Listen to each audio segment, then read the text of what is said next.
औज़ुबिल्लाहिमिनश्शैतानिर्रजीम बिस्मिल्लाहिर्रहमानिर्रहीम। हम स्ट्रोक की बात कर रहे थे, लेकिन स्ट्रोक में कुछ चीज़ें जो कि बहुत ज़्यादा इम्पोर्टेंट है इन्वेस्टिगेशन के हवाले से और ट्रीटमेंट के हवाले से, क्योंकि स्पेशली स्ट्रोक के जो पेशेंट्स हैं उनको बहुत ज़्यादा केयर की ज़रूरत है, स्पेशली नर्सिंग केयर की ज़रूरत बहुत ज़्यादा होती है। तो इसमें एक तो अक्यूट स्ट्रोक अगर होता है तो सबसे पहले सीटी स्कैन कराते हैं, और सीटी स्कैन कराना इसलिए ज़रूरी है क्योंकि स्ट्रोक एक इस्कीमिक स्ट्रोक है और दूसरा हेमोरेजिक स्ट्रोक।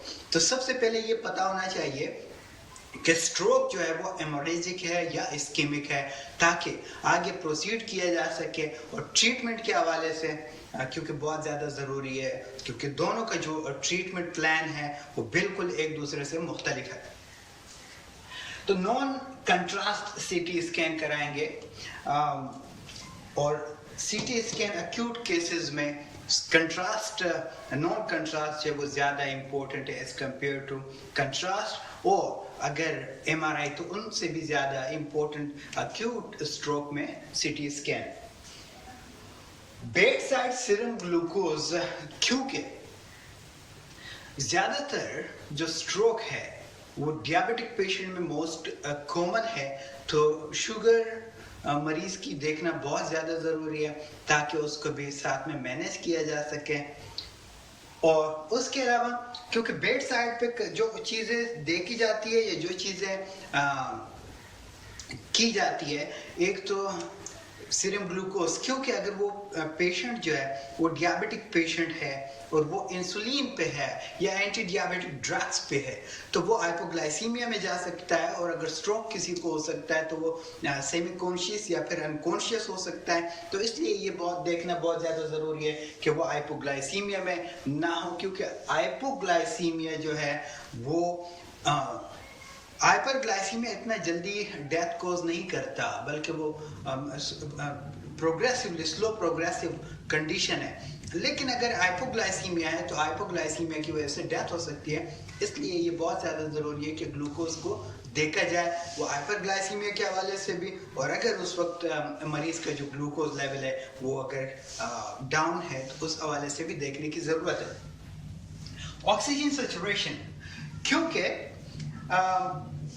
होगा ये कि अगर कोई बड़ी आर्टरीज जो है वो ब्लॉक होती हैं, या पेशेंट जो है लंग्स की पहले से कोई ऐसी कंडीशंस उसको है, या उस वक्त पेशेंट जो है वो डेवलप कर गया है रेस्पिरेटरी डिस्ट्रेस, और ऑक्सीजन सैचुरेशन अगर उसका देखना ज़रूरी है, क्योंकि अगर ऑक्सीजन सैचुरेशन कम है तो वैसे ही जो है वो ब्रेन टिश्यू या नर्व्स जो है वो सफ़र कर रहे हैं due to ischaemia, due to decrease oxygen supply. तो अगर ऑक्सीजन सैचुरेशन कम होगी तो पेशेंट जो है वो मज़ीद प्रॉब्लम करेगा, इसलिए ऑक्सीजन सैचुरेशन देखना यहाँ पे बहुत ज़्यादा ज़रूरी है। ईसीजी, क्योंकि दोनों हार्ट और ब्रेन जो है वो इंटरलिंक है। बावकात स्ट्रोक की वजह से कार्डिक प्रॉब्लम्स हो जाती हैं, और बावकात कार्डिक प्रॉब्लम्स की वजह से स्ट्रोक हो सकता है। जिस तरह फिब्रिलेशन एक ऐसी कंडीशन है जिसमें स्ट्रोक हो सकता है, सही। और दूसरी चीज़ ये है कि स्ट्रोक एक ऐसी कंडीशन है जिसमें पेशेंट बहुत ज़्यादा कंफ्यूज होता है, एंग्जाइटी उसको होती है, जिसकी वजह से हार्ट रेट और सिंपैथेटिक एक्टिविटीज़ के ऊपर फर्क पड़ता है। तो अगर सिंपैथेटिक एक्टिविटी के ऊपर फर्क पड़ता है तो कार्डियक रेट के ऊपर फर्क पड़ेगा, इसलिए ये भी बहुत ज़्यादा ज़रूरी है।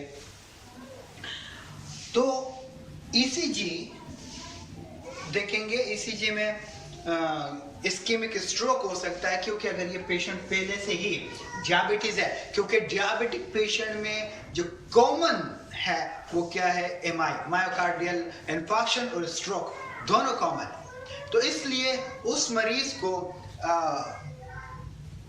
मायोकार्डियल इन्फार्क्शन के हवाले से भी देखने की ज़रूरत है। तो उसके लिए हमने ईसीजी कराना है, और दूसरा ये है कि ट्रोपोनिन कराएंगे। ट्रोपोनिन क्या है, ये कार्डियक एंजाइम्स हैं। कार्डियक एंजाइम्स ये ट्रोपोनिन क्यों बढ़ते हैं, यानी कि अगर जिस वक्त मायोकार्डियल इन्फार्क्शन होता है, यानी डेथ ऑफ मायोकार्डियम होती है, कार्डियक जो सेल्स हैं, उसके जो मसल्स हैं, मायोकार्डियम जो है, उनकी जब डेथ होती है तो उससे क्या रिलीज होता है? ट्रोपोनिन। तो इसलिए उस वक्त ये ट्रोपोनिन देखना बहुत ज्यादा जरूरी है, क्योंकि अगर ट्रोपोनिन आई है, इसका मतलब ये है कि ये पेशेंट जो है ये मायोकार्डियल इंफार्क्शन इसको हो गया है या मायोकार्डियल इंफार्क्शन की तरफ जा रहा है, तो इसलिए ये चीज भी देखना बहुत ज्यादा जरूरी है।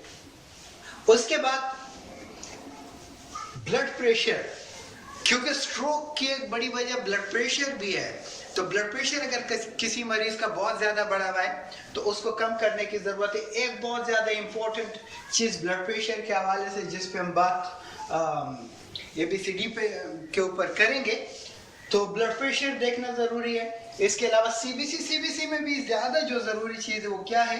प्लेटलेट्स देखेंगे, क्योंकि प्लेटलेट्स क्या है कि वो कोगुलेशन, एंटी कोगुलेंट हमने यहाँ पे देने की जरूरत है। तो एंटी कोगुलेंट देने के लिए या एंटी थ्रोम्बोटिक ड्रग्स देने के लिए हमें प्लेटलेट्स का पता होना चाहिए, क्योंकि एक तो वो कंडीशंस जो कि प्लेटलेट्स को क्लम्प करती हैं, वो खुद स्ट्रोक कर सकती है।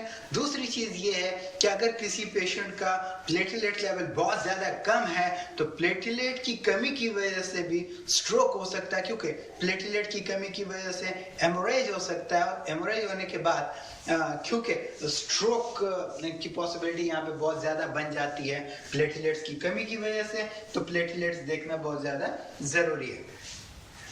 इसके अलावा PT और APTT INR यानी क्लॉटिंग फैक्टर के हवाले से भी इस मरीज को देखने की जरूरत होती है, क्योंकि ऐसा मुमकिन है कि ये जो पेशेंट है स्ट्रोक का, उसके जो क्लॉटिंग फैक्टर्स हैं वो इतने अच्छे फंक्शनल ना हो, या किसी ड्रग्स की वजह से जो क्लॉटिंग फैक्टर्स हैं वो खराब हो गए हों।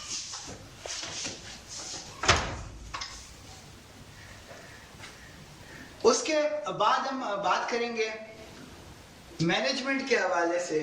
तो मैनेजमेंट के हवाले से जब हम देखते हैं तो हम सबसे पहले देखेंगे ABCD, ये सेकेंडरी प्रिवेंशन है। यहाँ पे हमने प्राइमरी जो चीजें थी उसके ऊपर बात की, तो ये ट्रीटमेंट, ये मैनेजमेंट के हवाले से यानी इन्वेस्टिगेशन के हवाले से भी है और ट्रीटमेंट के हवाले से भी हमने यहाँ पे बात की।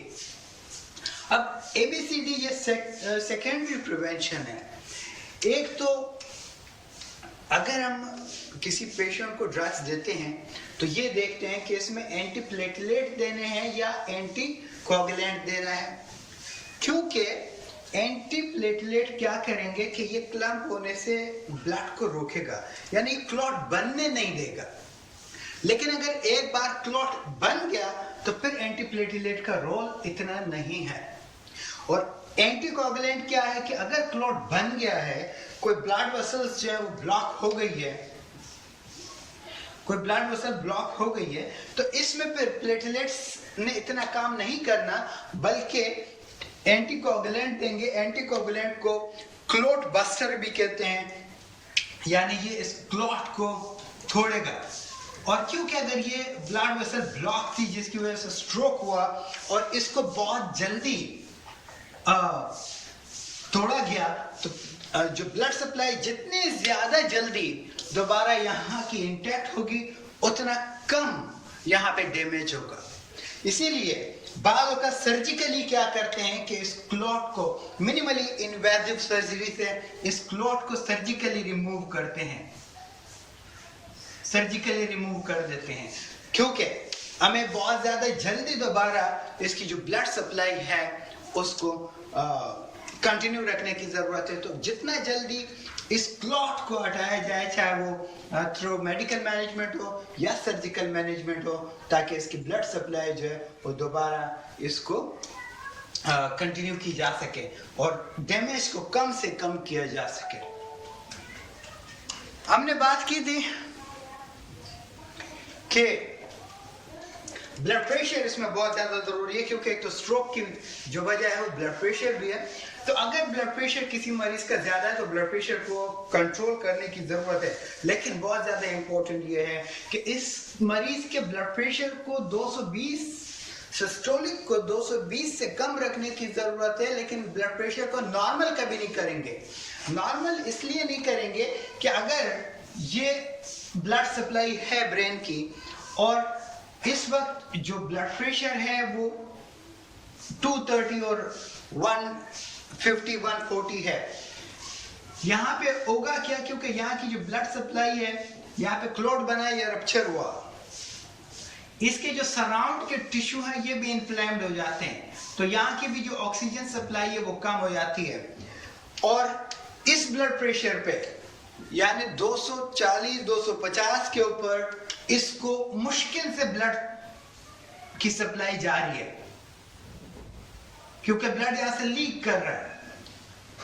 अब अगर ब्लड प्रेशर को 120 और 80 नॉर्मल ब्लड प्रेशर कर दिया जाए तो ये जो ब्लड का प्रेशर है वो इतना ज्यादा कम हो जाएगा कि ये जो टिश्यूज अभी सिर्फ इन्फ्लेम्ड हैं, सिर्फ इस्कीमिक कंडीशन से गुजर रहे हैं, अगर हम ब्लड प्रेशर को नॉर्मल कर देंगे तो ये इंफेक्शन मजीद बढ़ जाएगा और पेशेंट मजीद प्रॉब्लम में चला जाएगा।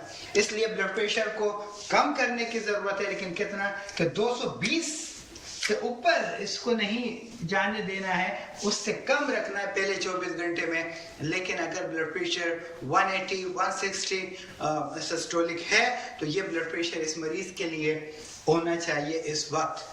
कब होना चाहिए? फर्स्ट 24 आवर्स में।